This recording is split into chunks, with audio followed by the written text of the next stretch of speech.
Look at this piece of hair. Looks like I'm growing a mullet. This is not intentional. I have a haircut booked for when the hairdressers are allowed to open again. That's in 2 weeks. What is happening, people? My name is Robbie and today we are going to talk about how to invest in Bitcoin.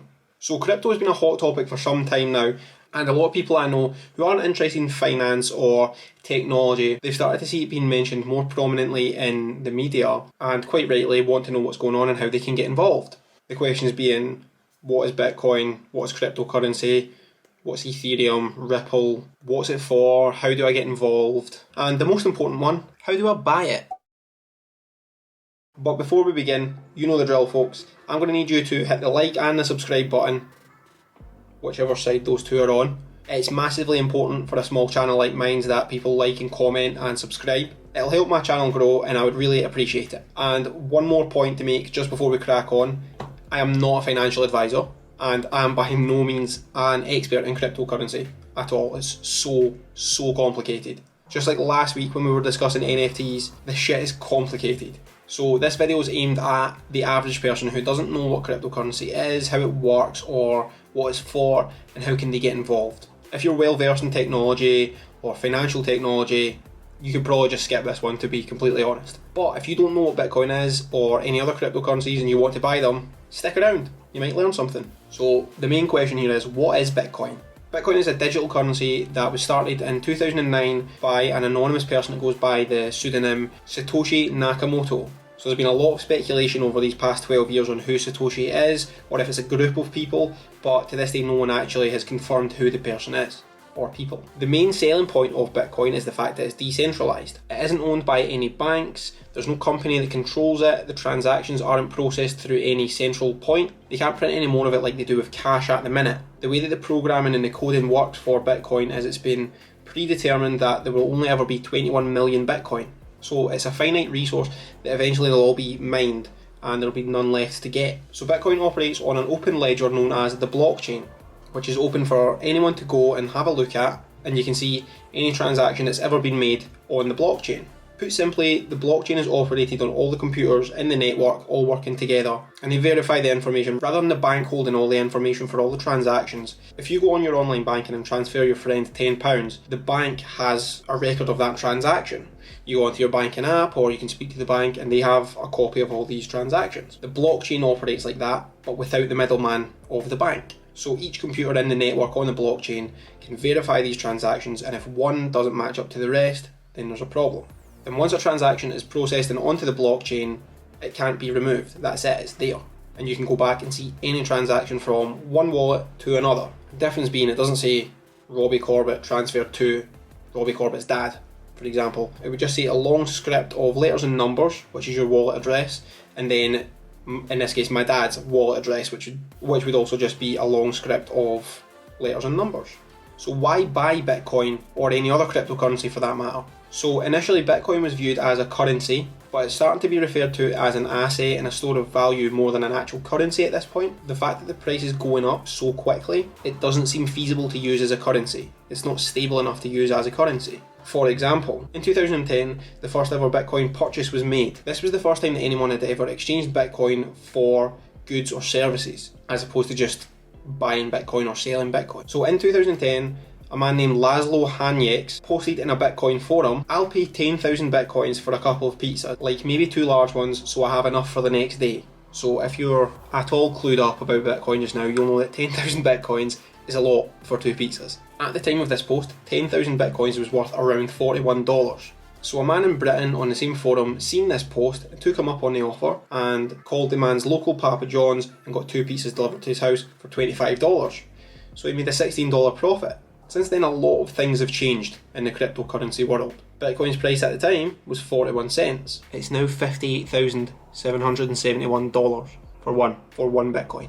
Which means that that same 10,000 Bitcoins today would now be worth $587,712,000. That's $294 million per pizza. So I'm of the opinion, along with many other people, that Bitcoin is no longer a currency. It's a store of value, it's an investment, and realistically you're purchasing it in hopes that it's going to go up in value like any other investment. There's been talk that Bitcoin's going to be the new digital gold, and with the way the world's moving with technology, it's possible. But you can't walk into Zara and buy a new pair of jeans with a gold coin. You need to use money. So that's where some other cryptocurrencies come into play as well, but that's a conversation for another video. Because it seems like it's going to go in the direction of being a digital version of gold, the longer you hold on to it and the closer you get to that final Bitcoin being mined, the more the value will probably go up. Although the last Bitcoin to ever be mined is due to be mined around the year 2140. So by that time, we'll all be long gone anyway, unless YouTube's still a thing in 100 years. What a weird concept. So I plan on keeping my crypto holdings for a very long time. So long that I've not actually decided what price I might sell or at what number I would like to have before I sell all my holdings. I plan on continuously contributing into those accounts and slowly but surely accumulating more cryptocurrency over time, because who knows, in the news recently it was announced that Tesla were going to start accepting Bitcoin as payment for cars. You could buy a Tesla just now for say what, 1.5 Bitcoin. 10 years from now that same 1.5 Bitcoin could be worth $1 million. And then you've just made a big mistake, like the guy who paid 10,000 Bitcoin for 2 pizzas. Or the value could completely plummet and turns out the Tesla purchase was a good choice. I'm of the opinion it's going to go up long term. So let's get to the main point here. How do we actually purchase Bitcoin? So there are a number of exchanges that you can buy cryptocurrencies on.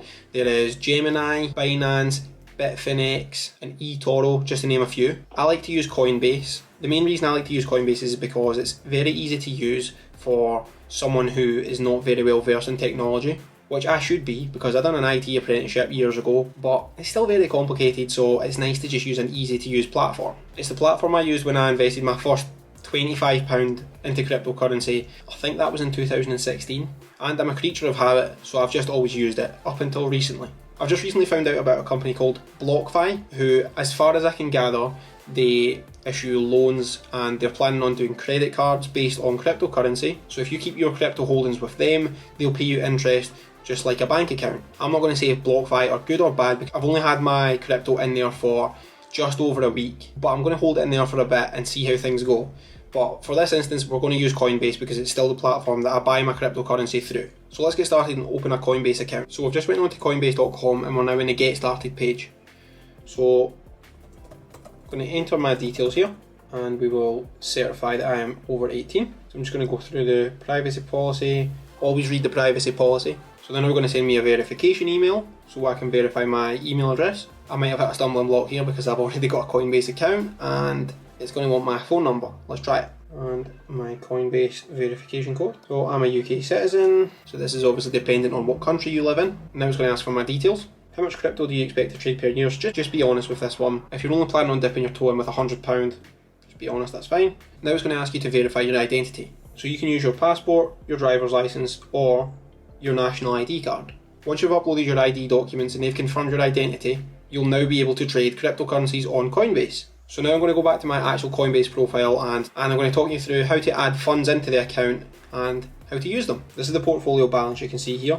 So over time you can see what the balance was over certain periods of time, and right now my balance is sitting at around £800. That's because I own around £800 of Ripple. So you were able to buy Ripple through Coinbase for a while, but there's been some lawsuits with the SEC and now you're not able to trade with it. So for the minute I'm just holding on to the £800. So hopefully all the lawsuits and things like that with Ripple are all sorted and my £800 doesn't go to zero, but I'm just going to leave it there for the time being. So first off, we're going to click on your name in this top right corner. We're going to go into settings and payment methods. So what you want to do is you want to add a payment method. And just for the sake of the video, I'm going to assume that you are from the United Kingdom. So rather than adding your bank card, you want to link up your bank account. If you're depositing money into your Coinbase account with a bank card or with a debit card, credit card, you're going to get some fees. If you're doing it straight from your bank account, it'll link the two and you don't get any fees. It just goes as a bank transfer rather than a card payment. So we're going to click UK bank account. You're going to put in your details here and then you're going to click verify now, and they're going to present you with this window here, and it's going to give you a reference number and account details for the Coinbase bank account. You transfer them money, they'll transfer you back, and that confirms your details with theirs. I've just removed that straight back off because it's mine and my girlfriend's joint account and I don't think she'd be happy with me buying Bitcoin with her money. So once you've verified your bank account and it lets you deposit money in through bank transfer, it's time to buy some Bitcoin. So we're going to click on buy/sell in the top right corner, and in this instance we want to buy £50 of Bitcoin. So we type in 50 in the top So there's the one-time purchase option. So you can also set it to every day, every week, the 1st and 15th of the month, or every month. This is just going to be a one-time purchase because I've already got recurring purchases. We want to buy Bitcoin, but there is also other options, many other options. Do your research before you buy any of these. You're going to go into pay with, and you're going to select the appropriate bank account that you want the money to come from. Preview buy, and there it'll give you the preview before you click confirm. So it's going to tell you how much Bitcoin you're getting, what the price is, so £41,956 per Bitcoin at the minute. So the purchase is actually going to be £48.01 worth of Bitcoin, and the other £1.99 is going towards Coinbase's fee. So in total that's £50. We'll hit buy now. It's going to authorise. Do I have money in the bank? Who knows?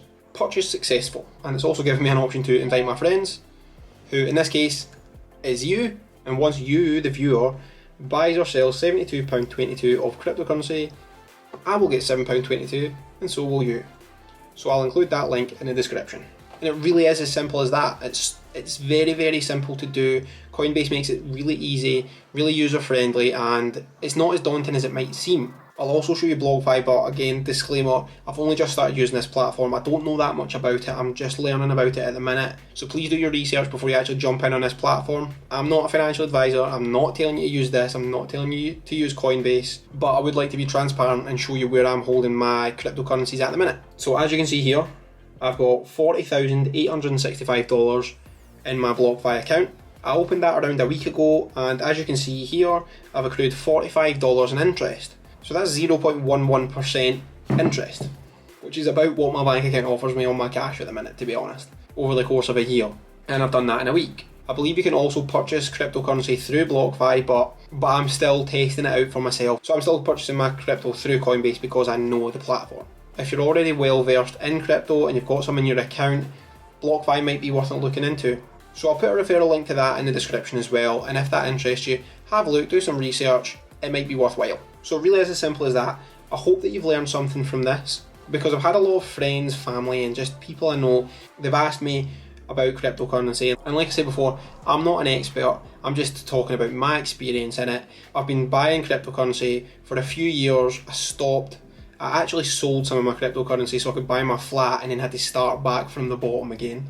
And I sold after the peak of 2017, so I barely even made that much profit. But I put it into the deposit for my flat, so it wasn't money wasted. But everyone that I know personally that has asked me about Bitcoin, about Ethereum, about cryptocurrency in general is, can I get rich from it? So I've been slowly but surely accumulating crypto for around 4 years, and I am by no means rich. Can you get rich from it? Hopefully.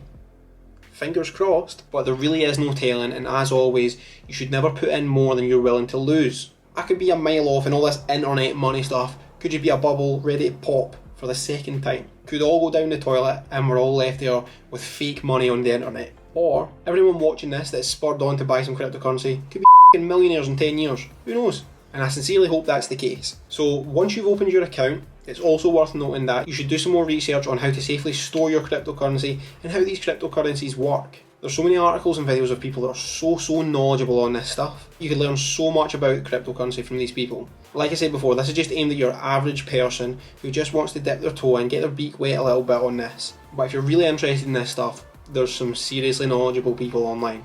It's very complicated, but very interesting. So folks, thank you very much for watching this week. I know this week's video was late again, so we've just got our first 4 minutes of sunshine in Scotland. So we spent the weekend taking the dog out and trying to get outside over the weekend. But I'm already halfway through the next video, that will definitely be up this Friday. I'm committing to that now because I don't want to get in the habit of posting late and then having to post 2 videos in 1 week, like this week and like 2 weeks ago. I hope you've taken something from this video. I hope it's helped you in some way, and if it has, be sure to like and subscribe, stick a comment below and let me know what you would like to see in the channel in the future. I really appreciate any feedback on these videos, and any suggestions are always greatly welcomed. And with that, I will see you this Friday with the new video. Take it easy.